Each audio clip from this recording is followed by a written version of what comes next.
Agora são 8h32. Governo Bolsonaro consolida projeto de destruição da Amazônia. Neste ano tivemos a terceira alta consecutiva do desmatamento e também se registrou pela primeira vez desde o início das medições do programa PRODES, do Instituto Nacional de Pesquisas Espaciais, o INPE, em 1988, que a devastação subiu por 4 anos seguidos. Foram 13.235 quilômetros quadrados de degradação, o equivalente a 10 vezes a área da cidade do Rio de Janeiro, um aumento de 22% em relação a 2020. A gente vai falar sobre esse tema com a Anne Alencar, ela que é diretora de ciência do Instituto de Pesquisa Ambiental da Amazônia, o IPAM. Olá, Anne, bom dia, prazer em recebê-la.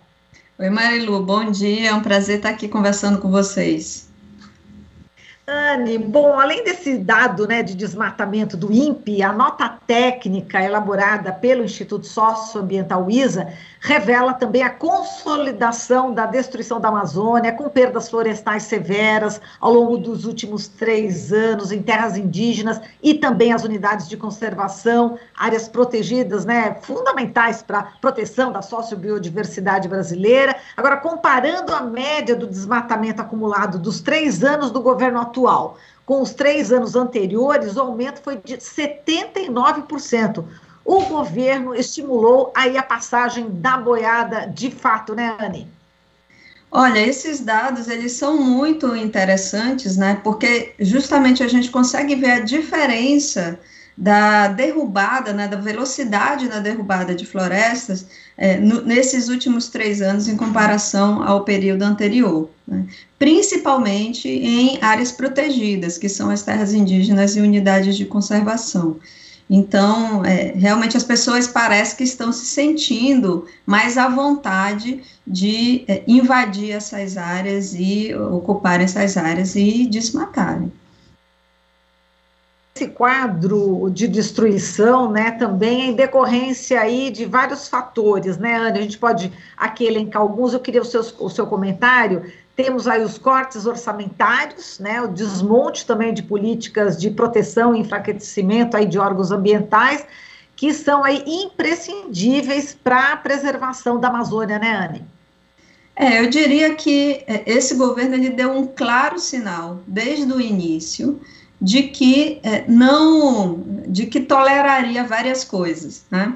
E esse sinal ele foi dado de diversas formas, desde desautorizar agências que cuidam da fiscalização, até enfraquecer essas agências, até desautorizar, por exemplo, ou colocar em risco o crédito de instituições como o INPE, que fazem o monitoramento, né?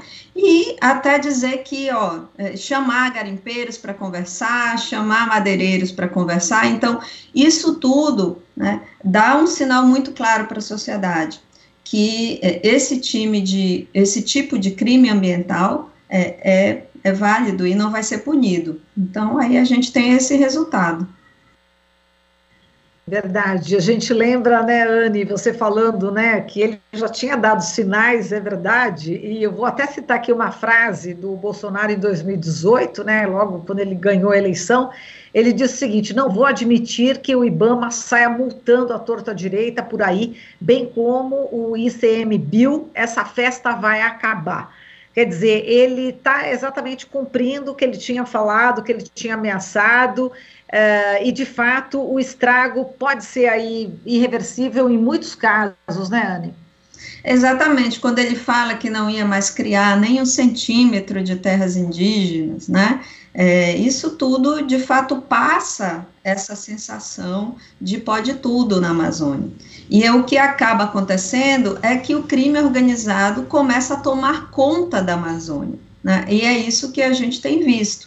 A gente tem visto porque o garimpo ilegal, ele se expandiu de uma forma que hoje está bem difícil de controlar, e a gente viu aí no mês passado, né, aquelas balsas no Rio Madeira, indo para ali, saindo de Rondônia, indo para o Amazonas, né, assim, como se não tivesse amanhã, né, nós vimos aí os garimpos dentro de terras indígenas, que o estudo do ISA, do Instituto Socioambiental, né, coloca bem claramente a expansão desses garimpos, o aumento da invasão de unidades de conservação, ali como a Flona Jamanchim também, que é isso, né? As pessoas estão aproveitando para desmatar o quanto podem, porque não sabem o amanhã, né?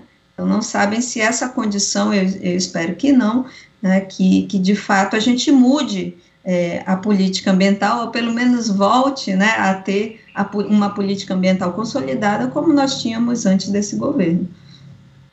Iane, falando em desmatamento, em relação às terras indígenas, esse desmatamento cresceu 138% nos últimos 3 anos. E justamente as populações indígenas é que sabem cuidar da natureza, do bioma, não é isso? Exatamente, Marilu. Veja bem, assim, as áreas protegidas da Amazônia, que são as terras indígenas e as unidades de conservação, elas servem, têm servido, né, não só como a casa dos povos povos indígenas e comunidades tradicionais, mas também, né, um importante prestador de serviços ecossistêmicos para todos nós, né? E o que acontece na Amazônia hoje é que grande parte do desmatamento, ele é um desmatamento especulativo. As pessoas que estão desmatando, né, a maioria, estão desmatando porque querem garantir a terra, tanto que grande parte do desmatamento ocorre em áreas públicas. E aí, quando você dá um sinal, né, quando o presidente dá um sinal dizendo que não vai mais criar nenhum milímetro de terra indígena, né, quando projetos de lei são debatidos no Congresso para mudar unidades de conservação, isso dá um sinal claro de que aquela terra vai mudar de dono, pode mudar de dono, né? Então, as pessoas invadem e com essa sensação de que um dia essa terra, eu vou poder requisitar essa terra. E aí acaba essa proteção, né, legal, acaba, que eu estou dizendo, acaba para essas pessoas que invadem, né? A sensação, né, dessa proteção legal que essas terras têm. Então, é isso que a gente tem que acabar. A gente, de fato, as áreas protegidas, elas têm uma finalidade, e essa finalidade não é voltada para atividade ilegal e nem para ocupação de não indígenas e populações que não são tradicionais. Exato. Tem mais um dado aqui interessante, aqui da nota técnica e do PRODES também, enfim, está aqui, ó, campeã do desmatamento na Amazônia, a área de proteção ambiental, a APA Triunfo Xingu, né, no Pará, é a área protegida mais desmatada da Amazônia, com mais de 53 mil hectares desmatados em 2021, de acordo com o PRODES. Em relação a 2020, o desmatamento aumentou 21% nesse ano, e também, de acordo com o sistema de indicação por radar de desmatamento da rede Xingu+, a APA já teve quase 40% da sua área florestal convertida para outros usos. E, portanto, isso acaba afetando não só ali as populações indígenas, mas o Brasil como um todo, não é, Ana? A gente tem aí realmente consequências graves, até para o clima, né? Com certeza. A APA, né, a Área de Proteção Ambiental, é o tipo de categoria de unidade de conservação que ela é menos restritiva, né? Ela permite um uso privado dentro dela. Então, as pessoas já sabem, estudaram o SNUC, eu acho, né? Mas precisa ter um plano de manejo, aonde essa ocupação deve acontecer. E o que está acontecendo é que a APA Triunfo do Xingu, ali no coração do Pará, né?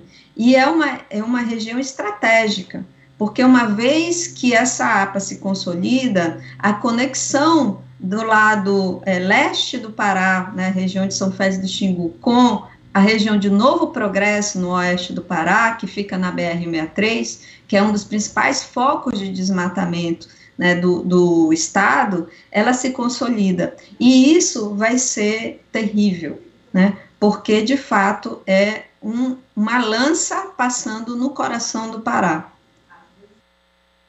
Exato. Agora, Anne, em relação à questão da grilagem, né, às vezes a gente tem aqui a notícia, né, de que o grileiro foi multado, né? Então, quer dizer, isso também faz com que ele até fale, olha, eu fui multado, quer dizer, ele consegue, inclusive, enfim, um papel mostrando que ele, entre aspas, seria o proprietário, né, dessa área. Isso é realmente...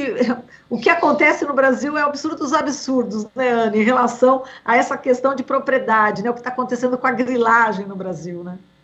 Exatamente. Uma coisa interessante, assim, é porque a gente já conseguiu, com as estratégias, né, de políticas públicas, de fato, desestimular esse tipo de desmatamento, né? E isso funcionou com um comando e controle muito inteligente, né, articulado, com várias instituições trabalhando de forma articulada, para pegar o que a gente chama de peixes grandes, né, ou seja, pegar exemplos que pudessem dizer, olha, assim, sabe, se vocês fizerem isso, isso vai acontecer com vocês, né, atingir o bolso dessas pessoas, né, e mostrar para a sociedade que existe uma governança na Amazônia, né? Então essa foi uma das formas. A outra forma foi, de fato, sanções econômicas, né? Destruição de maquinário, é super importante que isso aconteça, embargo de áreas, né? Multas, então toda essa estrutura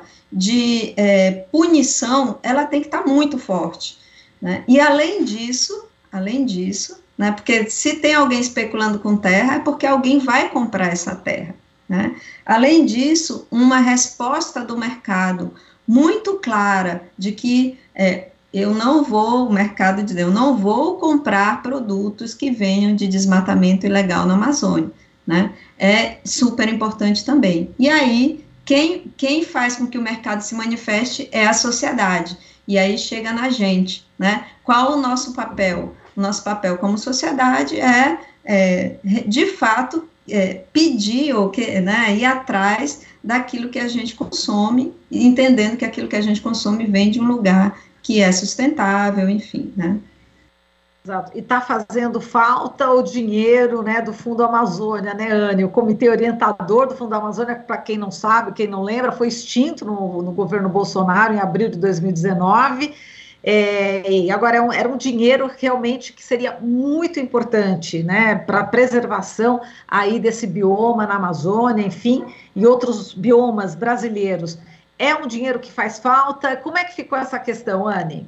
Marilu, com certeza. Então, o que é mais trágico nisso tudo é que o Fundo Amazônia ele foi atacado com o objetivo de impactar as ONGs, né?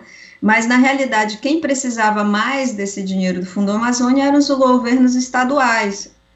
O Fundo Amazônia ele fazia parte de uma estratégia de financiamento para o combate ao desmatamento, prevenção ao desmatamento ao fogo, que era fundamental para os governos estaduais da Amazônia, né? Toda a política de cadastro, por exemplo, do CAR, né, foi feito com apoio do Fundo Amazônia. Os planos de prevenção e controle de desmatamento estaduais tinham o apoio do Fundo Amazônia. Então, uma vez que você corta isso, quem sofre mais são os estados, ou seja, e aí a fiscalização ela fica capenga, porque o governo federal ele não fiscaliza tudo, né? O governo estadual também tem sua competência, e então foi mais, o que parece foi mais uma estratégia, né, de fato enfraquecer a governança ambiental na região.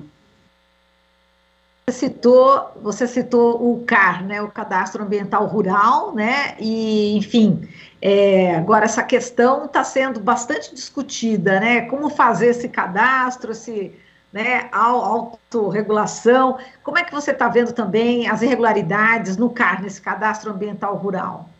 Olha, o CAR, ele foi um avanço para o processo de conhecimento de quem detém a terra, né? Agora ele está na fase e também ele é um instrumento fundamental da aplicação, né, do Código Florestal, para a gente monitorar e avaliar a aplicação do Código Florestal. Entretanto, ele está sendo utilizado como uma ferramenta de aspirações fundiárias, eu diria assim, né? Então, quando a gente olha, por exemplo, as terras públicas, olha mesmo dentro de terras indígenas, de unidade de conservação, você vê um grande número de cadastros dentro dessas áreas.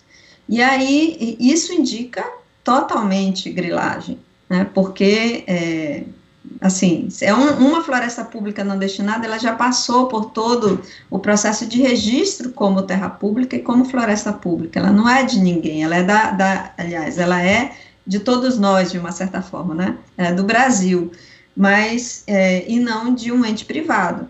E o que mais a gente vê é o aumento de CAR, né, de registros de CAR dentro de terras públicas, inclusive terras indígenas e unidades de conservação, indicando a má-fé do uso do instrumento.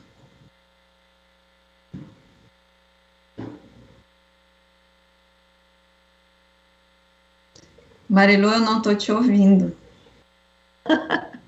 Agora sim, está me ouvindo, né? Pode fechar o microfone e abrir. Anne, a gente, só para encerrar aqui a nossa entrevista, vamos falar sobre o que está acontecendo no sul da Bahia, né? As barragens de Iguá, em Vitória da Conquista e em Jussiape, né? Se romperam, deixaram regiões inteiras debaixo d'água. No Vale do Jiquiriçá, o rio Jiquiriçá transbordou, deixando muitos municípios completamente alagados.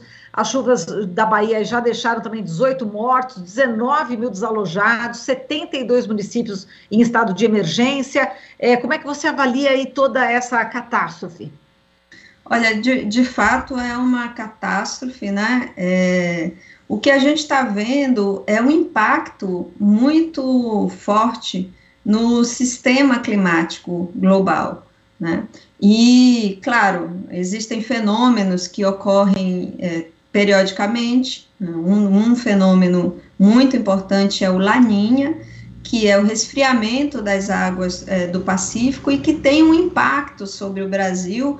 Eu conheço muito bem o impacto desse fenômeno sobre a Amazônia, mas eu sei que ele vai para outras regiões do Brasil, também impacta outras regiões do Brasil. E o Laninha, para quem não sabe, ele causa muita chuva na Amazônia, né, e causa chuvas também no litoral, né, ali do Brasil.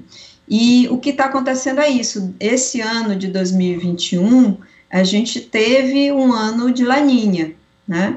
E tanto que, se a gente olhar o número de focos de calor, né, que representam fogo na Amazônia, foi bem abaixo do ano passado e do ano retrasado. E aí você se pergunta, bem, mas o desmatamento aumentou muito, né? Você falou, mais de 13 mil quilômetros quadrados, em comparação aos outros anos foi 10 mil quilômetros quadrados, já foi uma taxa alta. Por que a gente não teve tanto fogo? E aí, nós não tivemos tanto fogo porque choveu mais cedo e choveu muito, né? E se você lembrar, no início do ano de 2021 começou com enchentes no Rio Acre, lembra que o Rio Branco ficou embaixo d'água, né? Depois a gente teve enchentes no Rio Negro, né? Também várias cidades ali, regiões foram sofrendo essas enchentes, e esse fenômeno tem impactado, né, provavelmente essa região da Bahia, né, e esses fenômenos eles estão sendo agravados, né, por conta das mudanças climáticas globais.